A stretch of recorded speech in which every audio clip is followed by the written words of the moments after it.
6편 1절에서 11절과 열왕기하 19장 35절에서 37절 두 군데의 말씀을 좀 보도록 하겠습니다. 먼저 시편 46편 1절에서 11절의 말씀을 함께 읽도록 하겠습니다. 하나님은 우리의 피난처시요 힘이시니 환난 중에 만날 큰 도움이시라. 그러므로 땅이 변하든지 산이 흔들려 바다 가운데 빠지든지 바닷물이 솟아나고 뛰놀든지 그것이 넘침으로 산이 흔들릴지라도 우리는 두려워하지 아니하리로다. 한 시내가 있어 나뉘어 흘러 하나님의 성 곧 지존하신 이의 성소를 기쁘게 하도다. 하나님이 그 성 중에 계심에 성이 흔들리지 아니할 것이라. 새벽에 하나님이 도우시리로다. 문 나라가 떠들며 왕국이 흔들렸더니 그가 소리를 내심에 땅이 녹았도다. 만군의 여호와께서 우리와 함께 하시니 야곱의 하나님은 우리의 피난처시로다. 와서 여호와의 행적을 볼지어다. 그가 땅을 황무지로 만드셨도다.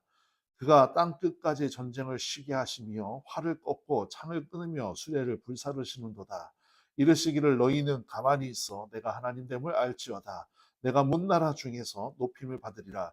내가 세계 중에서 높임을 받으리라 하시도다. 만군의 여호와께서 우리와 함께 하시니 야곱의 하나님은 우리의 피난처시로다. 아멘.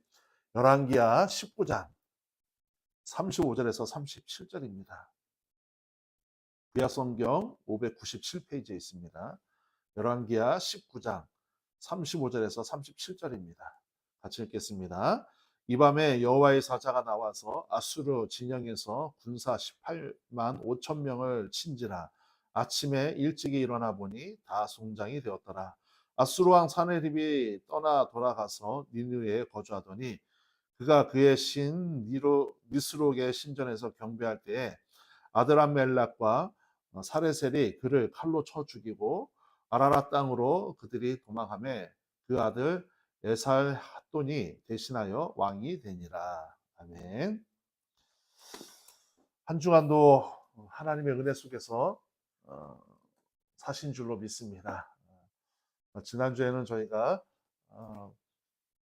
교회 탐방 오산의 포도나무 교회 개척한 지 6년 된 교회인데 건강하게 부흥하고 있어서 제가 좀 탐방을 좀 다녀왔습니다.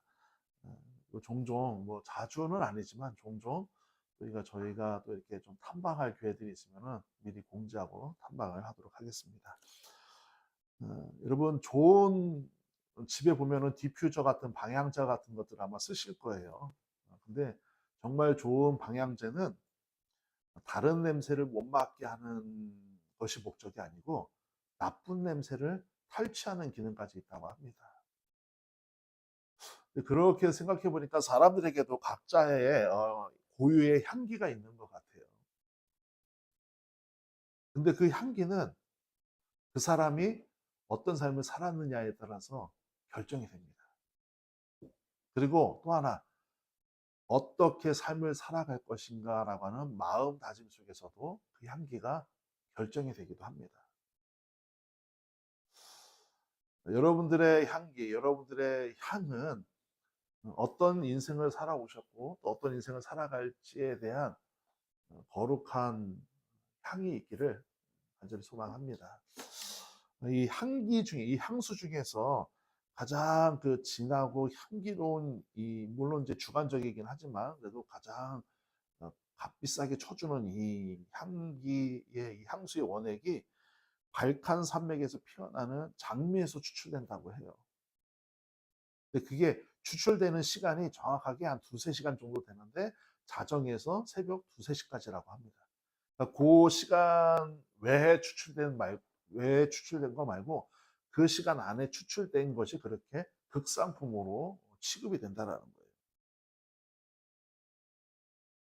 왜 그러느냐? 그때 밤이 깊은 어둠이 가장 짙게 깔리고 밤이 깊고 또 그 찬 공기가 그 장미의 잎송이에게 영향을 줄 때 그때 그 장미 잎이 장미 줄기를 통해서 장미 잎이 아주 진한 향을 내뿜는데요. 그러니까 살기 위해서 그런다라는 거죠. 장미가 살기 위해서 살려고. 생각해 보니까 우리 인생도 마찬가지인 것 같아요. 우리 인생의 향기도요. 가장 극심한 고통 중에서 어떻게 하나님을 예배했고, 어떻게 하나님과 교제했고, 어떻게 하나님의 은혜를 고백하고 있는지에 따라서, 그래서 그 절망과 고통이 그 삶의 의미와 삶의 방향으로 바뀌면서, 그게 이제 성도들에게 있어서는 살아계신 하나님의 간증이기도 하지만 우리의 향기가 될 수 있다는 것이죠.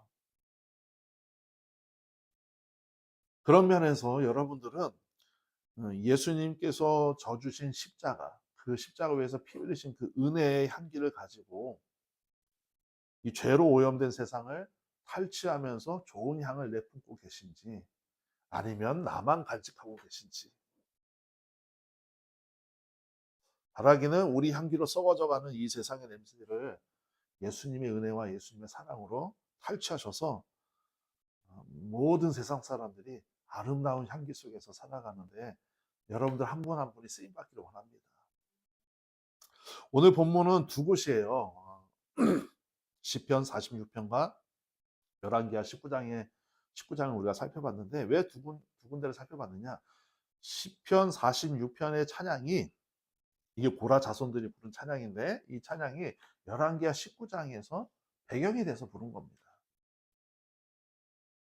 히스기야 왕 당시 아수르 왕, 이제 이 아수르 왕이 나오는데, 이 사네립이라고 하는 이 아수르 왕 손에서 예루살렘이 어떻게 구원함을 받았는지, 그래서 그 사건, 역사적인 사건을 통해서 이스라엘 백성들, 특별히 고라 자손들의 이 고백을 통하여서 이 시편 46편은 계속해서 불려주고 있다는 것이죠.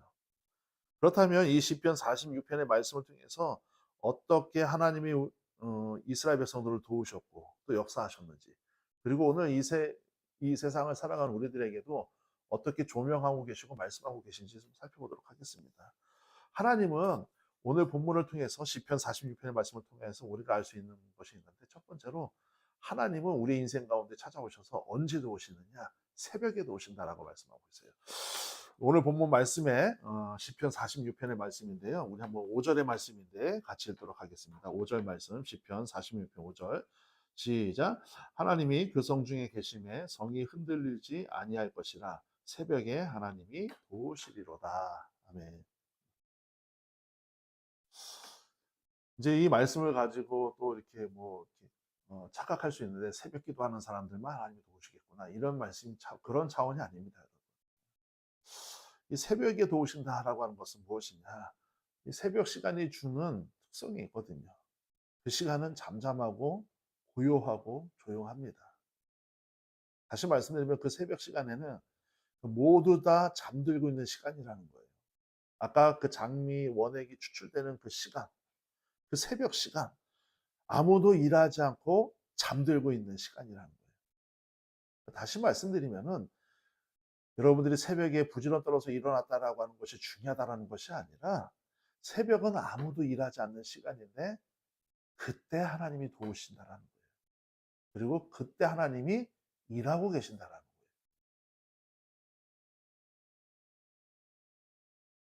우리가 착각하면 안 돼요. 내가 새벽 기도해서 하나님이 나를 도우신다, 내가 새벽 기도를 해서 내가 의로운 사람이다라고 하는 말씀의 개념이 절대 아닙니다. 그렇게 이 말씀을 왜곡하시면 안 돼요. 아무도 일하지 않는 시간에 하나님은 홀로 조용히 잠잠히 그리고 성실하게 일하신다는 뜻이에요. 아수르의 왕 랍사게가 히스기야 왕과 이스라엘 민족에게 전쟁에 대한 최후 통첩을 내려요. 그 당시 아수르는 여러분 세계 패권을 쥐고 있는 나라죠. 여러분, 이게 아수르, 바벨론, 메데 페르시아, 그 다음에 알렉산드리아, 로마, 이게 세계가 그렇게 쭉 흘러가거든요. 세계를 이렇게 정복하는 왕들이, 그 제국들이 그렇게 바뀌어가는 거예요. 그러니까 아수르도 제국이죠. 한 나라만 통치했던 것이 아니라 여러 나라들을 계속 정복해가지고 동시다발적으로 정복하고 또 세우고 있었다라는 거예요. 그러니까 그 큰 민족이 히스기야 왕, 이스라엘 민족, 특별히 남유다. 여러분, 남유다는 두 지파입니다. 최후 통첩을 보내는 거예요. 죽기 싫으면 항복해라. 여러분 이 아수르라고 하는 나라가 전쟁을 한번 일으키면요. 그냥 이동하는 군사 숫자가 몇십만이었다고 합니다. 몇십만이. 그러니까 그 군대가 들어오는 것만 봐도 그냥 왕들이 백기를 들고 투항했다라는 거예요. 그러니까 점점점 주변국들을 정복하면서 나가는 거예요. 그러니까 이제 오늘 본문의 배경이 되는 시기가 BC 한 600년경이거든요. 그러니까 이스라엘 민족이 탈출한 이집트, 그 이집트 애굽도 강대국인데 이 강대국인 이집트도 이 아수르에 의해서 쥐락펴락됐다라는 거예요. 엄청난 군사력과 막강한 힘을 가진 이 아수르 제국의 왕이 레위 지파와 에브라임 두 지파밖에 없는 남유다 왕 히스기야에게 협박 편지를 보낸 거죠. 여러분 우리도 살다 보니까요. 여러분들도 마찬가지지만 때로는 내 힘으로 감당할 수 없는 일들이 우리의 삶을 들어올 때가 너무 많아요. 그게 뭐 자식의 문제든 건강의 문제든 사업의 문제든 가정의 문제든. 그때 여러분들은 제일 먼저 무엇을 하십니까? 내가 감당할 수 없는 문제. 히스기야 왕이 감당할 수 없는 문제. 제국이 우리나라를 쳐들어오겠다. 그때 히스기야 왕이 제일 먼저 한 것이 무엇이냐? 오늘 본문은 아니지만 열왕기하 19장 14절과 19절의 말씀이거든요. 우리 한번 좀 보도록 할까요? 열왕기하 아마 자막으로 나올 텐데 열왕기하 19장 14절과 19절의 말씀입니다. 먼저 14절 말씀 읽겠습니다. 히스기야가 사자의 손에서 편지를 받아보고 여호와의 성전에 올라가서 히스기야가 그 편지를 여호와 앞에 펴놓고 19절 말씀 읽어볼까요? 시작. 우리 하나님 여호와여 원하건대 이제 우리를 그의 손에서 구원하옵소서. 그리하시면 천하만국이 주 여호와가 홀로 하나님이신 줄을 알리이다 하니라. 여러분들은 문제를 만나면 제일 먼저 무엇을 하세요? 저는 문제 만나면요 솔직하게 걱정하고 염려합니다. 그리고 이게 왜 나한테 왔지? 때로는 분노하기도 해요. 여러분 이런 감정을 갖지 말아라는 뜻이 아닙니다. 여러분 감정을 통제하라. 이게 이런 우리가 염려를 만났을 때 문제를 만났을 때 여러분 당연히 걱정되고 염려가 되죠. 때로는 화가 나기도 하죠. 이 감정이 없어야 된다는 뜻이 아니에요. 중요한 건 무엇이냐? 그런 상실과 아픔의 감정들을 우리가 품에 품더라도 제일 먼저 해야 될 일은 히스기야 왕처럼 성전에 올라가는 거예요. 하나님을 대면하는 거예요. 여러분 되게 간단한 얘기 같죠? 굉장히 단순한 논리 같은데 이게 안 됩니다, 사실.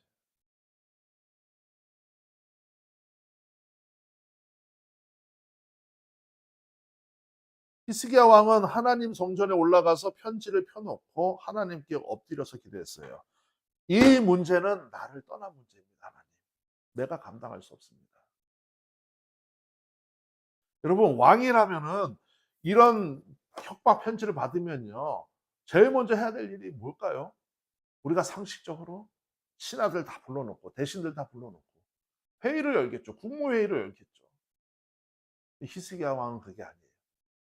제일 먼저 이 편지를 받아들고 성전에 올라가서 여호와 앞에 놓고 기도하는 거예요. 정말 단순한 원리 같은데요. 우린 그렇게 못 산다니까요.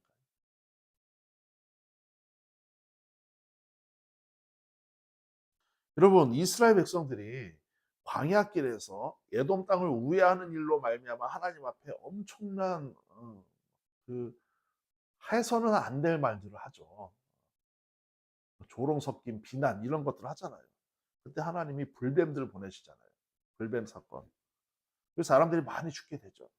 그때 모세의 중보로 하나님이 놋뱀을 만들어서 장대에 매달아 두고 불뱀에 물린 자마다 그 놋뱀을 쳐다보면 산다 라고 말씀해 주셔서 구원의 길을 열어주세요. 근데 여러분 이것도 굉장히 우리가 상식적으로 우리가 생각을 해보면요. 내 자식이 만약에 불뱀에 물려서 죽어가고 있어요. 그럼 부모된 입장에서 어떻게 할까요?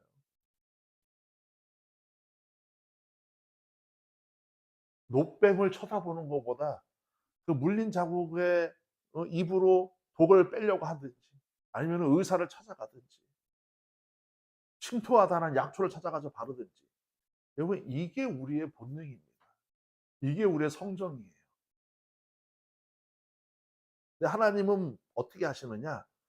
그게 우선순위가 아니라 노뱀을 먼저 바라봐라. 그래야 산다. 히스기야 왕도 지금 불뱀에 물린 거나 마찬가지거든요. 그 히스기야 왕이 제일 먼저 한 일이 뭐냐? 노뱀을 바라보는 거예요. 편지를 가지고 여호와의 성전에 들어가서 하나님 앞에 기도하는 겁니다.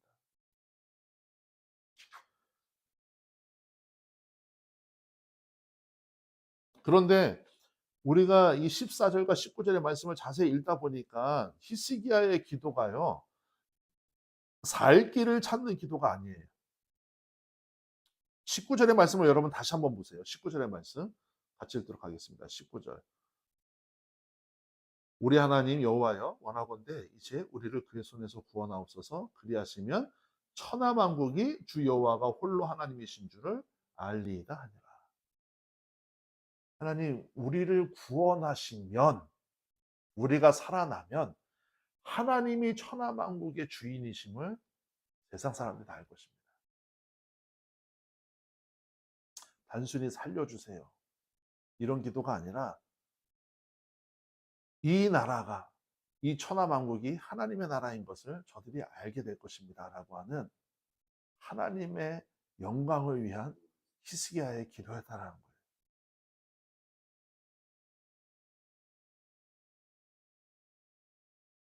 우리가 문제를 만나거나 아픔을 당했을 때 저는 이 히스기야의 기도를 우리가 좀 잘 따라했으면 좋겠어요. 이런 표현이 좀 맞을지 모르겠지만 흉내를 좀 잘 냈으면 좋겠어요. 그리고 마음으로도 우리가 이런 히스기야의 기도를 정말 잘 간직하고 따라했으면 좋겠어요. 하나님, 저를 이 아픔과 고통에서 구원해 주시면, 이 문제를 해결해 주시면 하나님의 이름이 나를 통하여서 나를 비방하고 나의 이 아픔과 이 문제로 인하여 신음하고 있는 이 모습을 통하여서 사람들이 손가락질하고 비웃고 있는 저들이 하나님의 살아계심을 포기하여 주시옵소서.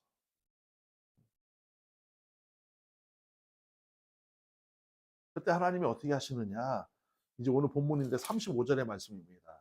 35절의 말씀 같이 읽도록 하겠습니다. 이 밤에 여호와의 사자가 나와서 아수르 진영에서 군사 18만 5천 명을 친지라. 아침에 일찍 일어나 보니 다 송장이 되었더라. 히스기야가 문제를 만나서 제일 먼저 하나님 앞에 가서 성전에 올라가서 기도했고, 그 기도의 내용은 단순히 살려달라는 기도가 아니라 우리를 구원하시면 저들이 하나님은 참 하나님이신 것을 알게 될 것입니다라고 하는 하나님의 영광을 위한 기도였어요. 그렇게 기도했더니 엄청난 일이 일어난 거예요. 520년 동안 아무도 건드릴 수 없었던 무시무시한 힘과 권력을 가진 대제국 아수르, 이 아수르가 멸망하게 된 겁니다. 근데 성경에는요, 이런 표현이 정확히 맞겠는데, 시크하게 한 절로 표현되어 있어요. 아수르 제국의 멸망에 대해서. 여러분, 600년 가까이 세계를 호령했던 나라의 멸망에 대해서 딱 한 줄로 나와 있다니까요. 37절 말씀이에요. 오늘 본문 37절. 그가 그의 신 니스록의 신전에서 경배할 때 아드람 멜렉과 사레셀이 그를 칼로 쳐 죽이고 아라라 땅으로 그들이 도망하며 그 아들 에살 핫돈이 대신하여 왕이 되니라. 바뀌었다라는 거죠. 제국이 바뀌었다라는 거예요. 아수르가 멸망했다라는 거예요. 여러분 이스라엘을 쳐들어온 군사가 최정예 부대였습니다. 18만 5천 명이라고 성경에 기록되어 있어요. 18만 5천 명. 이 18만 5천 명의 최정예 부대가 쳐들어왔지만 그것도 두 지파밖에 되지 않는 남유다를 치기 위해서 점령하기 위해서 찾아왔지만 정확하게 BC 609년에 아수르 제국은 바벨론에 의해서 멸망당하게 됩니다. 히스기야의 기도 때문에. 히스기야의 기도 때문에. 35절에 다시 보니까 이 밤에 여호와의 사자가 나와서 아수르 진영에서 군사 18만 5천 명을 친지라. 아침에 일찍 일어나 보니 다 송장이 되었더라. 이 밤에서부터 아침에 일찍 보니라고 나오죠. 그것은 바로 오늘 이 시편 기자의 찬양처럼 새벽에 하나님이 일하신다라고 하는 것을 표현해 주고 있는 거예요. 밤부터 그 이른 아침 그 사이에 일하신 하나님.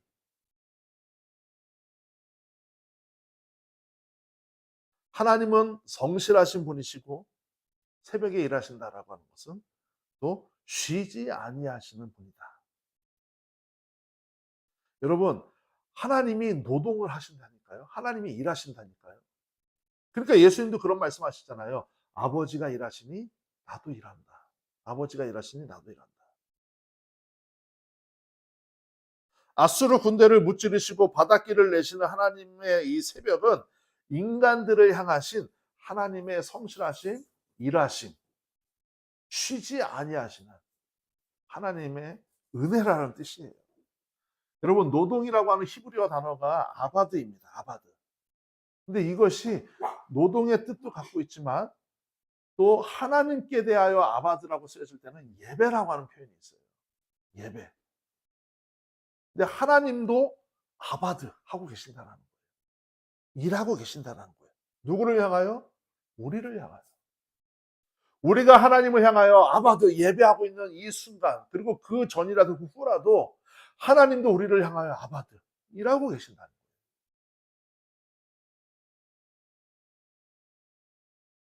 여러분, 이 하나님이 쉬지 않고 새벽에 성실하시게 일하신다라고 하는 이 표현은요, 굉장히 중요한 표현입니다. 마치 부모가 자녀에게 안정감을 주는 거예요. 여러분, 부모님들이 아침에 나가서 일하고 저녁에 들어와서 같이 식사하고 아이들과 교제하는 이 모습들이, 이 모습이 굉장한 안정감을 주는 거예요. 왜? 늘 같은 자리에서 함께 하기 때문에. 여러분, 아무리 이 노년의 부모님께서 돌아가시기 전에 부모님이라도요, 돌아가시면 마음이 허전한 거는요, 그분이 안 계시기 때문인 거예요. 그 자리에.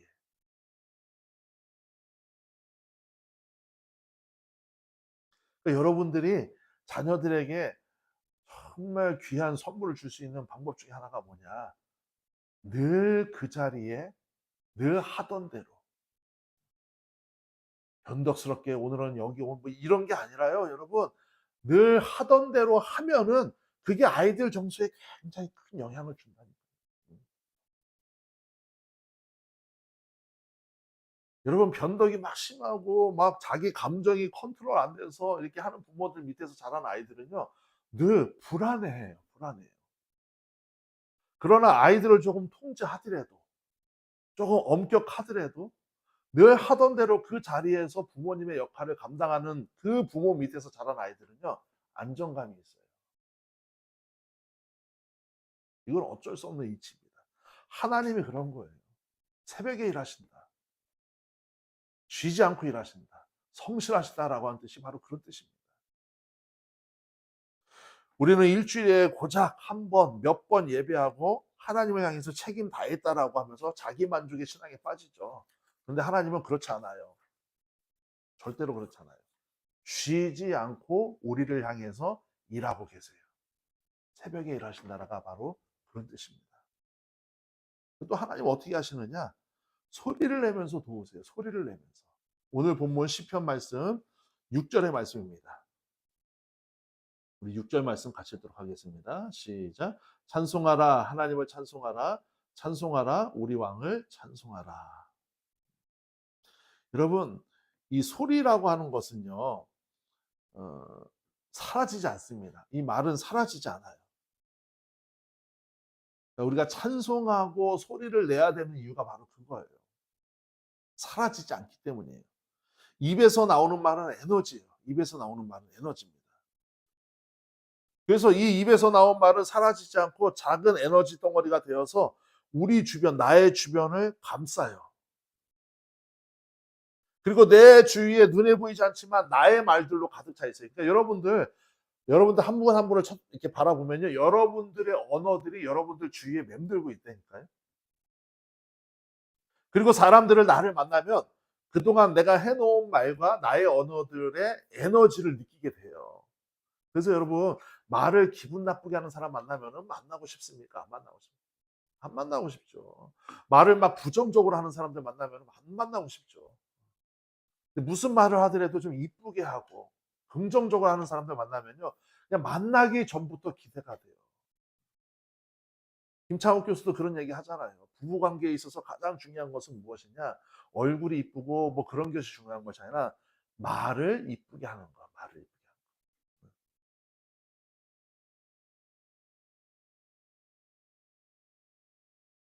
여러분, 하나님은 성경 말씀을 우리에게 주셨어요. 그리고 이 말씀이 우리의 삶 가운데서 절대로 떠나지 않도록, 분리되지 않도록 우리 가운데서, 심지어 예수님은 이 말씀이신 예수님이 육신이 되어서 우리를 찾아오신 거잖아요. 언어이셨던 그분이 육신이 되어서 우리 가운데 찾아오신 거예요. 그런데 이 말씀을 가지고, 이 언어를 가지고, 하나님께서 우리에게 선물로 주신 이 성경을 가지고 혹시라도 다른 사람을 공격하거나 자기 자랑의 도구로 쓴다면요, 우리는 즉시 그 일을 멈춰야 됩니다. 자기 우월주의에 빠지면요, 특별히 말씀 때문에 자기 우월주의에 빠진 사람들은 굉장히 위험하고요, 경계해야 돼요. 실제로 제 주변에 그런 목사님이 좀 계셨는데, 예를 들어서 그런 거예요. 시편 1편의 설교를 어떤 목사님 하셨어요. 그 설교 끝나고 그러는 거예요. 저 설교가 잘못됐다라는 거예요. 시편 1편은 그렇게 해석하면 안 된다는 거예요.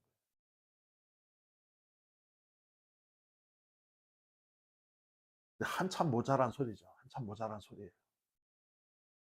여러분, 하나님의 말씀은요, 본질이 훼손되지 않는 선에서 그 말씀이 주는 영감, 의미, 뜻, 적게는 몇 가지 섞어 많게는 수만 가지예요.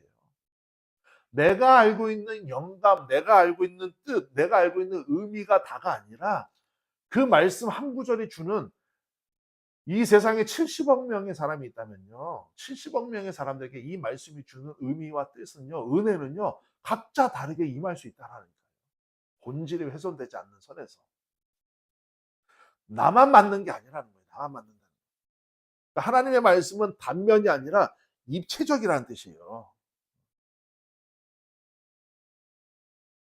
예를 들어서 이 야곱과 라반의 이 관계 있잖아요. 야곱과 라반. 야곱이 형 에서의 낯을 피해서 외삼촌 라반의 집에 머물잖아요. 근데 라반이 야곱의 인생을 도둑질하지 않습니까? 사기치잖아요. 그러니까 우리가 말씀을 그냥 단편적으로만 보면요, 라반은 나쁜 놈인 거예요. 야곱은 그냥 피해자고. 근데 여러분, 말씀을 입체적으로 바라보는 순간 야곱도 사기꾼이었고 라반도 사기꾼이었어요.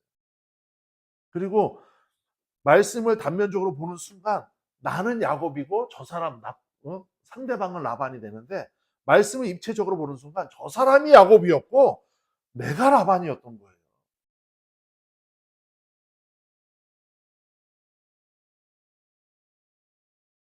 하루는 헤라클라스가 길을 가다가 괴물의 기습을 받아요. 공격을 받아요. 그래서 헤라클레스가 그 괴물을 두들겨 쓰러뜨리고 다시 길을 가는데, 조금 있다 보니까 그 방금 전 쓰러뜨렸던 그 괴물보다 3, 4배가 더 커져서 그 괴물이 다시 살아난 거예요. 그래서 헤라클레스가 더 큰 힘과 기술을 써가지고 또 그 괴물을 또 넘어뜨립니다. 근데 또 가니까 그 전보다도 또 서너 배 큰 괴물이 또 나타나는 거예요. 때리면 때릴수록 더 커지는 악순환이 되풀이 되자 헤라클레스가 아테네를 찾아갔던 거예요. 그 아테네한테 그 얘기를 듣는 거예요. 그 괴물의 정체는 말다툼이라네.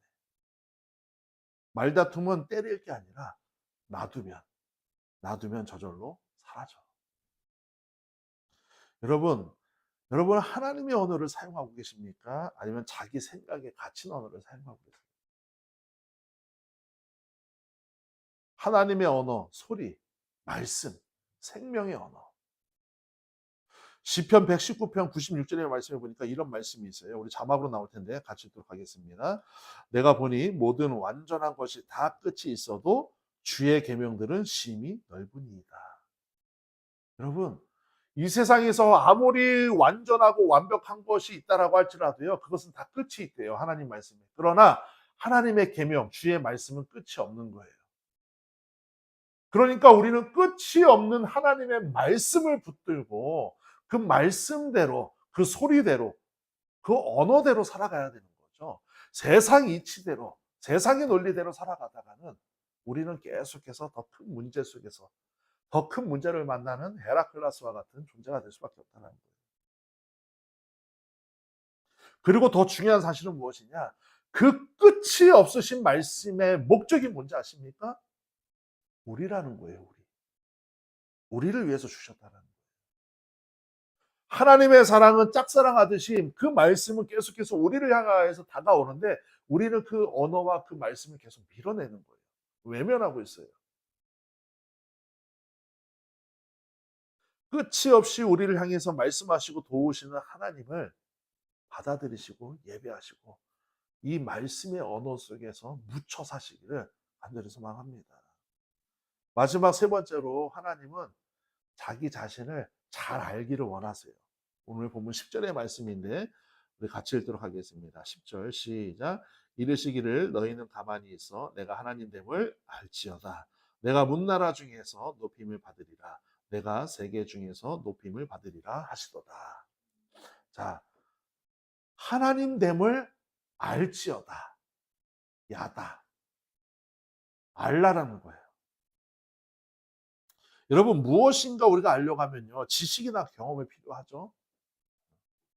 배워야죠. 근데 오늘 본문의 저자는 고라 자손들이라고 제가 아까 말씀드렸습니다. 고라 자손. 이 고라 자손들의 시편이에요. 이 고라 자손이라고 하면은 레위 지파의 자손인데 고라 자손들이라고 나와 있어요. 고라 자손들이라고. 그러니까 복수형을 쓰고 있는 거예요. 다시 말씀드리면 오늘 시편의 저자는 개인이 아니라 단체라는 거예요. 단체가 집단적인 경험을 통해서 하나님의 은혜를 집단적인 경험을 통해서 알고 고라 자손들이 찬양했다라는 거예요. 여러분 이게 굉장히 중요합니다. 한 개인이 아닌 단체가 집단적인 은혜의 경험을 통하여서 지은 시편이 바로 오늘 이 시편이라는 거예요. 그래서 시편 42편, 44편, 45편, 49편까지 저자도 고라 자손이에요. 오늘 본문도 마찬가지고요. 그래서 42편서부터 49편까지 일들은 다 집단적인 경험을 통해서 지어진 시편이라는 거예요. 여러분 우리가 이런 배경을 알면서 시편을 묵상하고 성경을 묵상하면요. 은혜가 죄송합니다. 따따블 됩니다. 따따블 돼요.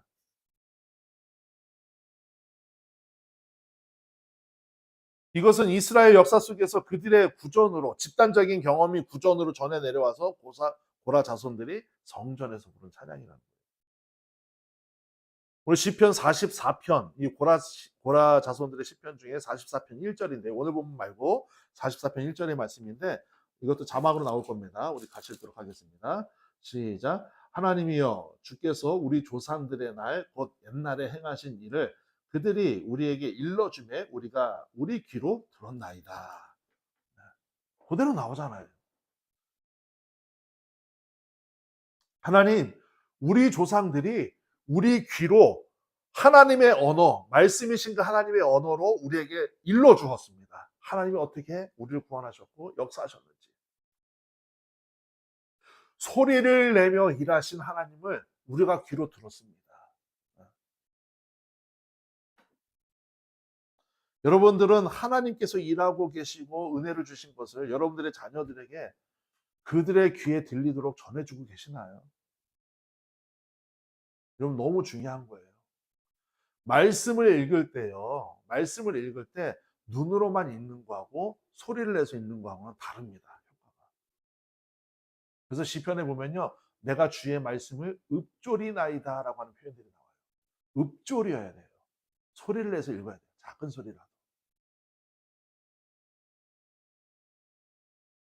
바벨론의 포로로 잡혀온 이스라엘 백성들이 하나님이 옛적에 우리 조상들에게 출애굽시켰을 때 이렇게 인도하셨잖아요. 라고 하는 걸 계속 들은 거예요. 읊조리는 소리. 또 고라 자손들은 마치 자기들이 집단적으로 경험한 것처럼 이걸 찬양하고 있는 거예요. 그리고 실제로 찬양을 통하여서 자기 조상들의 그 구원의 은혜와 그 구원의 경험들을 간접적으로 체험하는 겁니다. 시편 44편 2절에서 4절까지도 한번 쭉 읽어볼까요? 어떤 표현들인지 같이 읽도록 하겠습니다. 주께서 주의 손으로 뭇 백성을 내쫓으시고 우리 조상들을 이 땅에 뿌리 박게 하시며 주께서 다른 민족들을 고달프게 하시고 우리 조상들을 번성하게 하셨나이다. 그들이 자기 칼로 땅을 얻어 차지함이 아니요 그들의 팔이 그들의 구원함도 아니야. 오직 주의 오른손과 주의 팔과 주의 얼굴에 비추하셨으니 주께서 그들을 기뻐하신 까닭이라. 하나님이여 주는 나의 왕이시니 야곱에게 구원을 베푸소서. 2절과 3절의 말씀이 얼마나 구체적입니까? 2절에 다시 주의 손으로 뭇 백성들, 가나안 7족속들을 쫓아내셨다라는 거예요. 그리고 그 출애굽한 세대들을 이 땅 가나안 땅에 뿌리 박게 해주시고 또 다른 민족들을 고달프게 하시고 이스라엘 백성들을 괴롭히는 다른 민족들을 고달프게 하시고 우리 조상들을 번성하게 하셨잖아요. 하나님의 오른손과 주의 팔과 주의 빛으로 하나님의 백성들을 기쁘시게 하셨잖아요. 그렇게 역사하셨던 하나님, 동일하게 우리도 그렇게 인도해 주세요. 여러분, 이 고라 자손들의 이 고백이, 집단적인 고백이 그들의 조상들의 이 구전을 통해서 그들의 귀에, 자기 자녀들의 귀에 계속 일러준 것을 간접 경험을 통해서 알게 된 거잖아요. 야다. 알게 된 거거든요. 그들이 혹시 하나님을 경험하지 못했을지라도 끊임없는 신앙 고백을 통하여서 자녀들은 습득하게 되어 있습니다. 저도 마찬가지예요. 모태 신앙인 저도 마찬가지예요. 물론 중요한 거는 내가 하나님을 인격적으로 만나는 게 가장 중요해요. 그런데 내가 하나님을 인격적으로 만나는 그 통로, 내가 하나님을 인격적으로 만나는 그 방법 중에 굉장히 중요한 것 중에 하나가 뭐냐? 바로 이 고라 자손들의 시편처럼 부모 세대를 통하여서 자녀들에게 계속해서 흘러가야 된다는 거예요. 이게 멈춰버리면 안 됩니다. 하나님 아는 일에 대해서.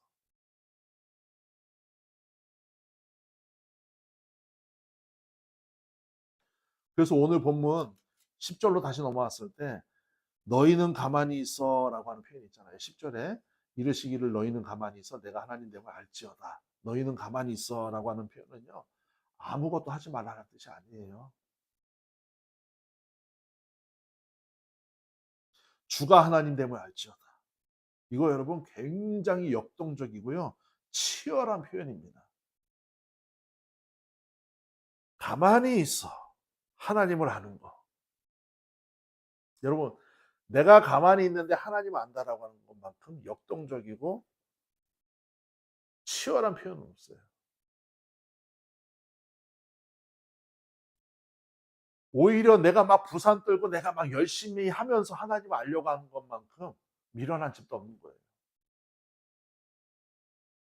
내가 할 수 있음에도 불구하고, 내가 해야 됨에도 불구하고, 하나님이 주인 되시고 하나님이 하실 것에 대한 믿음을 가지고 그 신뢰가 바탕이 된 상태에서 하나님의 일하심에 대해서 철저한 신뢰를 갖고 묵상하고 기다릴 줄 아는 거. 여러분, 기다리는 게 얼마나 역동적이고 치열한 건데요. 여러분, 저도 지금 굉장히 치열해요. 저도 굉장히 지금 역동적이에요. 아무것도 못하고 있는 것 같은데요. 지금 이 시간이 얼마나 치열하고 역동적인지 모르겠어요. 세상 사람들의 관점으로 봤을 때는 지금 아무것도 못하는 것 같고, 손도 못 대는 것 같고, 교회 개척을 해야 되는데 지금 뭐 아무것도 못하는 것이 이렇게 실력 없어 보이는 것 같을지 모르겠지만, 지금 잠잠히 하나님의 일하심에 대해서 기대하고 바라고 나는 가만히 있는다라는 것이 얼마나 숨차고 얼마나 역동적이고, 여러분 이게 바로 성도가 믿음으로 세상에 발을 딛고 살아가는 거, 그런 모습이에요.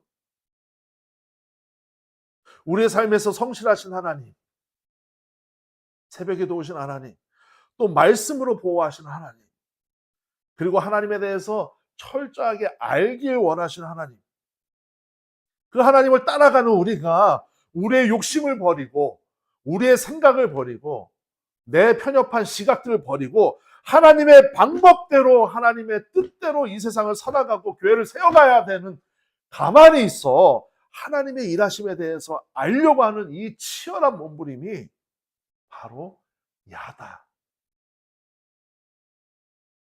바로는요 로야다였어요. 요셉도 몰랐고 하나님을 몰랐습니다. 그러나 이스라엘 백성들은 야다, 하나님을 알았기에 400년 동안 종살이 했지만 이집트에 동화되지 않았던 거예요. 여러분, 제발 하나님을 제대로 아시길 바랍니다. 하나님을 잘 아시길 바랍니다. 내 열심, 내 의지 가지고 하나님을 아는 것이 아니라 잠잠히 하나님의 일에 대해서, 하나님의 말씀에 대해서 묵상하고 기다리고,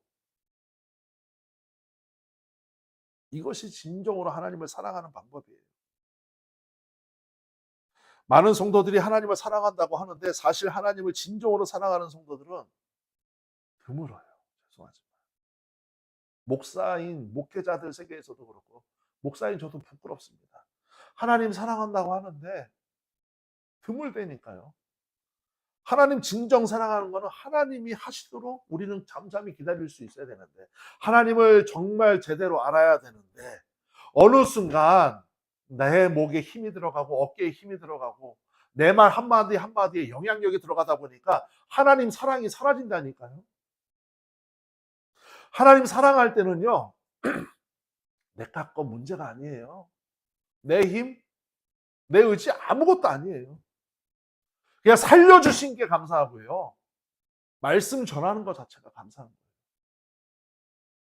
근데 하나님 사랑이 식어지기 시작하니까요 내가 기준이 되고 내가 해답이 되는 거예요.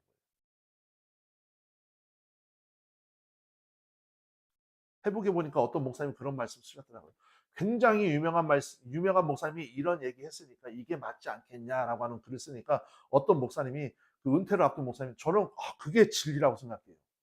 그 목사님이 기준은 아닙니다. 참고는 할 수 있지만 그 목사님이 기준은 아닙니다. 기준은 하나님뿐입니다. 요즘 여러분 너무 이 팬덤 목회도 굉장히 위험합니다. 어떤 목사님도 막 그러니까 좋으니까요 그 목사님 말이 다 맞는 거예요. 기준은 아니에요, 여러분. 그냥 좋아서 내가 좋아하는 것까지는 문제가 안 돼요. 기준은 아니라니까요. 그 목사님 말이 전부 100% 기준이 아니에요. 하나님 말씀이 기준이지. 내가 기준이 되고 그 사람이 기준이 되는 순간 우리는 하나님을 사랑하는 게 아니라니까요. 하나님과 점점점 멀어집니다. 여러분, C.S. 루이스, 제가 설교 때마다 많이 인용하는데 너무 제가 좋아하는 사람 중에 한 분인데, 이 사람이 이런 말을 했어요. 사랑의 상대적인 개념은 혐오가 아니라 힘이다. 힘이다. 내 의지, 내 기준. 이게 사랑의 반대말이라니까요. 왜 힘이 사랑의 반대말입니까? 하나님 사랑하다가 고난을 만나거나 예상치 못한 일을 만나면 하나님 미워할 수도 있고 원망할 수도 있죠. 이때까지는 하나님 사랑하는 거예요. 이거는 너무나도 당연한 거예요. 그런데 내 삶에 문제가 없다? 술술 잘 풀린다? 자식도 잘 되고 사업도 잘 되고, 물론 하나님의 은혜라고 하는 굳건한 믿음이 있지만, 그런 믿음만 있으면 아무 문제가 없는데 이때부터 하나님이 기준이 아니라 내가 기준이 되기 시작하는 거예요. 내 힘이 기준이 되기 시작하는 거예요. 내 힘이 주관적이 되기 시작하는 거예요. 그러면 하나님의 인도하심, 성실하심이 내 인생에서 굳이 필요가 없어지는 거예요. 왜? 잘 돌아가니까, 시스템상. 그러면서 나도 모르게 하나님의 사랑을 구하기보다 내 힘을 구하는 거예요. 내 기준을 구하는 거예요. 그래서 C.S. 루이스는 사랑의 반대 개념은 혐오가 아니라 힘이다라고 말하는 거예요. 말씀을 정리하겠습니다. 하나님은 새벽에 도우시는데 이 새벽에 도우신다라고 하는 것은 하나님의 성실하신 일하신 아바드예요. 그리고 소리로 말씀으로 우리에게 찾아오시고 지금도 말씀하고 계시고 위로해 주고 계세요. 무엇보다도 그 하나님을 경험과 지식을 통하여서 그리고 우리의 언어들과 이 성경의 말씀들을 통하여서 우리 자녀들에게 하나님이 야다, 진정으로 잘 알려지기를 원하고 계세요. 오늘 이 랍사의 사건을 통하여서 이스라엘 남유다를 구원하신 이 하나님의 사건을 통하여서 하나님은 몇백 년이 지나 그리고 심지어 지금까지도 우리의 입술을 통하여서 시편 46편의 찬양이 불려지게 하고 계신 거예요. 여러분, 하나님, 우리를 돕고 우리를 찾고 계신 하나님을 여러분들이 인생 속에서 절대로 놓치지 않고 살아가시는 여러분들 되시기를 간절히 소망합니다. 오늘 이 시편 46편의 주제 찬양이라고도 할 수 있는데요. 우리 함께 이 찬양하시고 기도하도록 하겠습니다.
너희는 가만히 있어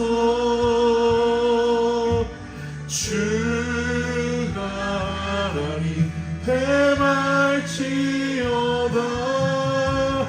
열방과 세계 가운데 주가 높임을 받으리라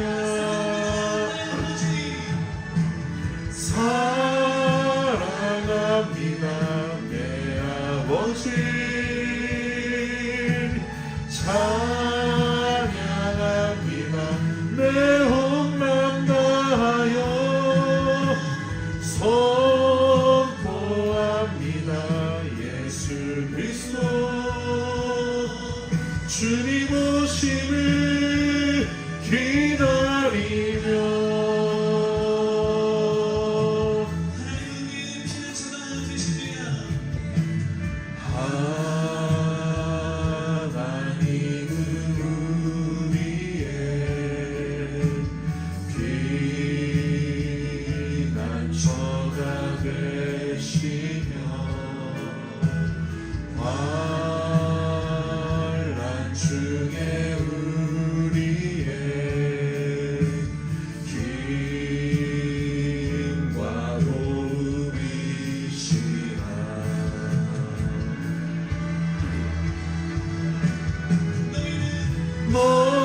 너희는 가만히 있어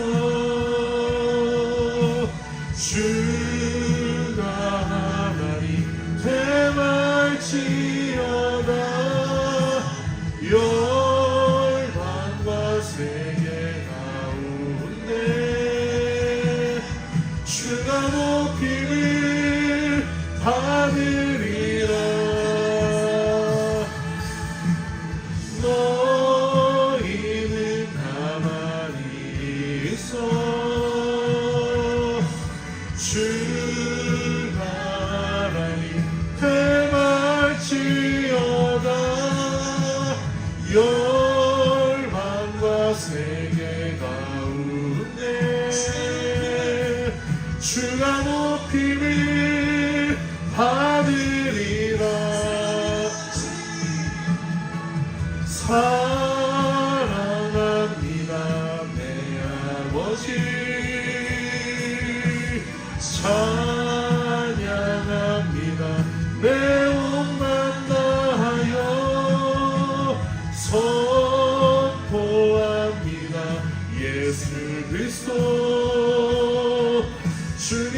오심을 기다리며 우리 함께 기도하겠습니다. 살아계신 하나님 감사합니다. 오늘도 우리의 삶 가운데 찾아와 주셔서 우리에게 말씀하여 주시고 우리에게 또 성실하시게 인도하시는 그 하나님을 찬양합니다. 우리 시간 다 함께 고백하면서 성실하신 하나님, 또 말씀하신 하나님, 우리가 하나님을 잘 알기 원합니다. 우리는 가만히 있어 하나님의 일하심을 바라보겠습니다. 우리도 함께 믿음의 고백으로 함께 기도하겠습니다. 살아계신 하나님 감사합니다. 아버지 인도하여 주시옵소서. 아버지 오늘도 우리의 삶 가운데 찾아오셔서 아버지 말씀하여 주시고 아버지 우리의 삶 가운데서 아버지 하나님의 일하심을 보게 하시며 감사를 드립니다. 하나님 아버지 모두가 위협적이고 아버지 모두가 절망하고 죽음의 그림자가 드리웠던 그 순간 히스기야 왕이 아버지 그 편지를 가지고 하나님 앞에 나아가서 하나님 앞에 무릎 꿇고 기도하였던 것처럼 아버지 우리의 삶의 문제를 가지고 하나님 앞에 나와서 기도하기를 원합니다. 아버지 하나님 응답하여 주시고 아버지 하나님 아버지 가장 좋은 것으로 아버지 해결하여 주셔서 아버지 우리의 삶이 아버지 하나님 보시기에 가장 값지고 아버지 아름답게 해결될 수 있는 그런 삶이 될 수 있도록 인도하여 주시옵소서. 아버지 우리의 삶을 통하여서 아버지 말씀으로 통하여서 우리에게 말씀하여 주시고 아버지 지금도 성실하시게 말씀하시는 그 하나님을 신뢰하고 나아갈 수 있는 우리가 될 수 있도록 인도하여 주시옵소서. 살아계신 하나님 감사합니다. 오늘도 성실하신 모습으로 한결같이 변하지 않는 모습으로 우리 인생 가운데 찾아오셔서 우리의 문제를 해결하여 주시고 또 우리의 삶을 바꿔주시는 그 놀라우신 하나님의 은혜를 깨닫게 됩니다. 아버지 문제보다 크신 하나님, 우리의 삶의 문제가 아무리 클지라도 히스기야 왕이 그 편지를 들고 제일 먼저 하나님을 찾아가서 하나님 앞에 무릎 꿇고 기도했던 것처럼 우리의 삶에 넘쳐나고 있는 모든 문제들을 먼저 염려하고 걱정하기보다 하나님의 얼굴을 찾고 하나님의 뜻을 구할 수 있는 성숙한 성도가 될 수 있도록 인도하여 주시옵소서. 매일의 삶을 통하여서 말씀으로, 언어로, 소리로 우리에게 말씀하여 주시니 감사를 드립니다. 나도 다른 누군가에게 소리가 들리게 하고 또 언어를 내뿜고 있는 존재임을 깨닫게 됩니다. 하나님, 내 언어와 내 소리가 하나님의 언어와 하나님의 소리를 닮아가는 귀한 성도 되게 하여 주셔서 죽어가는 영혼, 염려하는 영혼, 넘어진 영혼들을 살려내는 데에 조금이나마 쓰임받을 수 있는 인생 될 수 있도록 인도하여 주시옵소서. 특별히 하나님을 잘 알기를 원합니다. 고라 자손들이 그들의 조상의 구절을 통하여 그 이야기들을 통하여 하나님을 집단적으로 경험하였던 것처럼 우리의 신앙의 간증과 고백이 우리 자녀들과 믿지 않는 자들에게 집단적인 경험이 될 수 있는 실력 있는 언어가 되게 하여 주셔서 저들이 하나님을 잘 알고 저들의 삶을 통하여 우리의 노력과 우리의 의와 우리의 기준이 아닌 하나님의 일하심이 우리가 가만히 있어도 진행되고 있음을 깨닫는 귀한 시간 될 수 있도록 인도하여 주시옵소서. 하나님, 오늘도 귀한 예물들을 드린 손길들이 있습니다. 또 온라인 헌금을 드린 손길들이 있습니다. 하나님, 그 손길들을 마음껏 축복하여 주시고 복 내려 주셔서 아버지 물질 때문에 절대로 어려움 당하지 않도록 저들의 삶을 보호하여 주시고 인도하여 주시옵소서. 하나님, 저들이 이 세상 속에서 또 한 주간을 살아갑니다. 하나님의 은혜, 하나님의 긍휼, 하나님의 일하심이 아니면 우리는 살아갈 수 없는 연약한 존재라는 것을 고백하오니 매 순간 1분 1초라도 하나님 우리의 삶을 개입하여 주시고 간섭하여 주시옵소서. 역사하실 주님을 믿고 기대하며 우리 구주 예수 그리스도 존귀하신 이름으로 기도합니다. 아멘. 지금은 우리 주 예수 그리스도의 크신 은혜와 하나님 아버지의 무한하시고 극진하신 사랑하심과 성령님의 감화 감동 역사 내주 충만 교통하심이 오늘도 하나님을 잘 알고 살아가길 원하는 당신을 사랑하는 남종과 여종들 머리 위에 저들의 가정과 일터와 자녀와 건강과 물질과 그 모든 삶의 걸음걸음 위에 특별히 이 나라 이 민족 위에 산불로 많은 고통을 당하고 있는 저 백성들 위에 이제부터 영원토록 함께하여 주시기를 간절히 축원하옵나이다. 아멘.